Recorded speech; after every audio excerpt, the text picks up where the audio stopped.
नमः युगल किशोरण्यो नमः युगल विहारणे नमो हरिराम व्यासाय मुख्य सख्यावतारण। भैया पहले तो सभी ऋषिकन को चरणन में मेरा प्रणाम। और भैया ब्रज में जो है फाग महोत्सव जो है शुरू है गयो है, और सभी रसिकन को हमारा जो है ठाकुर युगल किशोर जी की तरफ से एकादशी वाले दिन फाग उत्सव में जो है निमंत्रण है। सभी रसिक जन पधारें और पधार करके जो है यहाँ को आनंद ग्रहण करें। और एक बात और जो है आज यहाँ उपस्थित है चर्चा के टाइम, क्योंकि बहुत से हमारे जो प्रियजन हैं, रसिक जन हैं, उनको कछु ऐसा निवेदन हो कि स्वामी जी के बारे में कछु लोगन को बतावें कि स्वामी हरिराम जी व्यास के बारे में उनको कछु बताया कि स्वामी जी की रहनी, स्वामी जी की उपासना, स्वामी जी की साधना और स्वामी जी के पूरे जीवन के बारे में विस्तार। पहली चीज, स्वामी हरिराम जी व्यास ये रसिक संप्रदाय से परंपरा, माधवगौड़ीय परंपरा, और बहुत से हमारे जो माधवाचार्य पीठ के जो आचार्य लोग हैं वो यह चीज को वर्णन करें कि स्वामी जी की जो सतत ठाकुर जी की उपासना, अर्चना और नित्य जो भाव सेवा में लीन रहने को जो विषय और लोगन को आकर के भगवत रसिक सिद्धांतन को जो है प्रागट्यकरण हमने जो किया, सतयुग में शिव स्वरूप, त्रेता में महाराज हनुमान जी के स्वरूप माधवाचार्य जी, फिर द्वापर में भीम और कलयुग में माधवाचार्य, और वही परंपरा में आकर के स्वामी हरिराम जी व्यास विशाखा सती के अवतार के रूप में आकर के या ऋषिक संप्रदाय के प्रचार प्रसार के लिए और कैसे सहज रूप से ठाकुर जी के सन्निकट पहुंचो जाए, या के टाइम उन्होंने अपनी वाणी हम लोगों को दी, या के माध्यम से हम स्वामी जी के सिद्धांत को ठीक तरीका से जो समझ सके। और वाणी में स्वामी जी बड़ी सहज भाषा में जो है वाणी के पदन की रचना है। यदि नहीं समझ में आवे, दो चार बार यदि वह पद को बैठ करके जो है चिंतन करो जाए, मनन करो जाए, तो वो पद अपनो अर्थ, स्वयं अपनो भाव भक्त के मन में जो है प्रकट करो। देखो, एक चीज मैं बात कहूँ आपको कि जो लोग आज यह बातें कहें कि स्वामी जी का जो सिद्धांत है, वहां तक जो यात्रा है, वो यात्रा को जब तक हम सतत रूप से सुचारू नहीं रखेंगे, तब तक जो है वहां तक पहुंचना। और स्वामी जी के जो कृपा प्रसाद रूप में हमें जो वाणी जी मिली है, वह को रस है, वह को आनंद प्राप्त न है। पहली चीज मैं आपको एक बात बताऊं कि स्वामी जी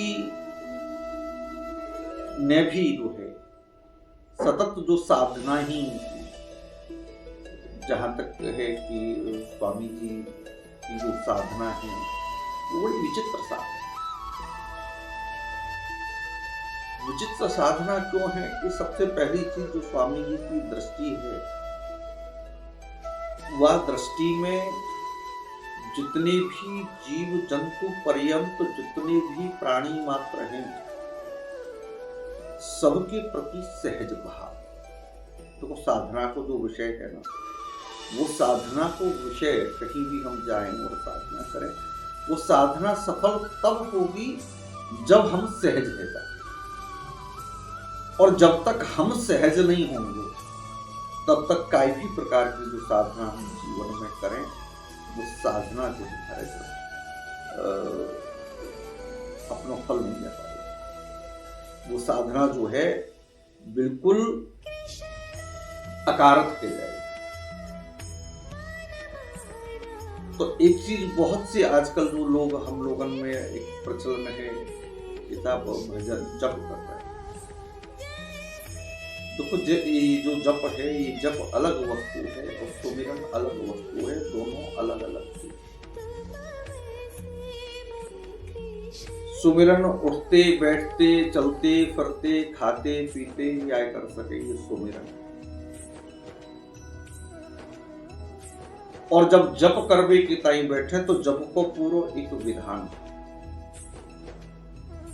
और यह आध्यात्मिक जगत में सबसे बड़ी चीज ये है कि जो इष्ट मंत्र हमें अपने गुरु के द्वारा मिला हुआ है, और जब तक वह इष्ट मंत्र को ठीक तरीका से हम जो है जाप नहीं करें। अब जाप करेंगे तो जाप में मंत्र को विनियोग होना चाहिए, मंत्र के संस्कार हो चाहिए, मंत्र के न्यास हो चाहिए, सारी चीज चाहिए। मंत्र को मतलब ये है कि हम अपने आप वह दिव्य शक्ति के साथ में, जैसे आजकल के विज्ञान में बोले रॉकेट जो छोड़े कहीं, जो सैटेलाइट जामे रॉकेट के माध्यम से, वो रॉकेट छूटे। और जब वो रॉकेट छूटे तो वह यहीं से जो है बैठे बैठे जो वैज्ञानिक लोग हैं वो मॉनिटर करते हैं कि कैसे जा रहे हो, कहाँ बाकी काय करती है, गड़बड़ है, तो यहाँ से बैठे।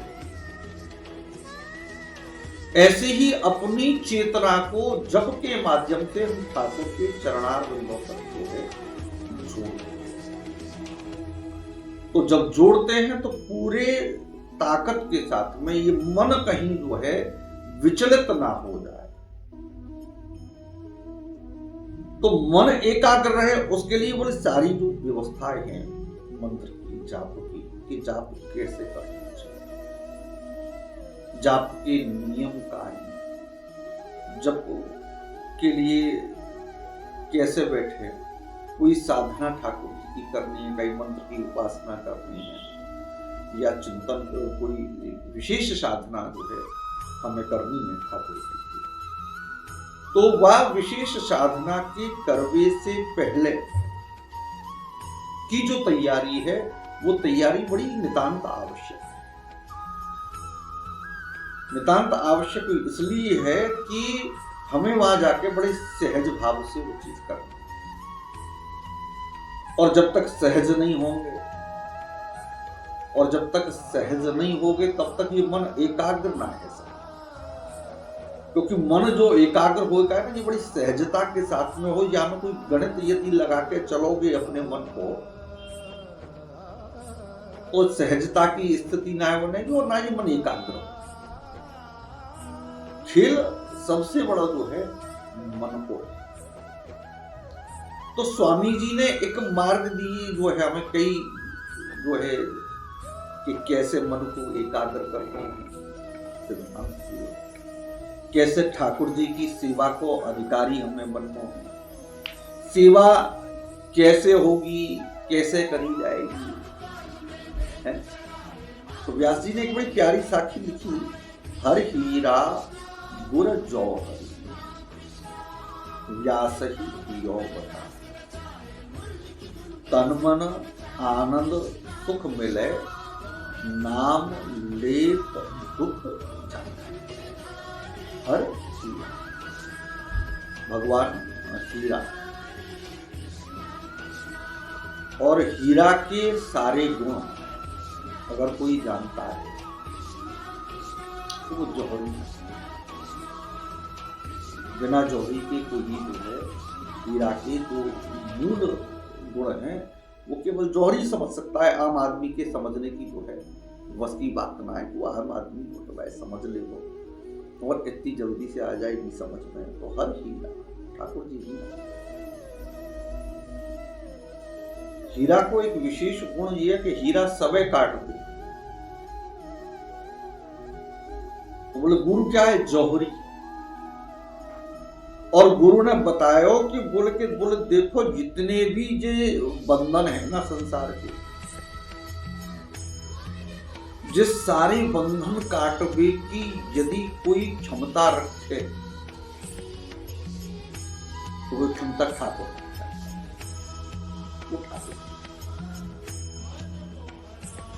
हर हीरा गुरु जौहरी जास ही जियो।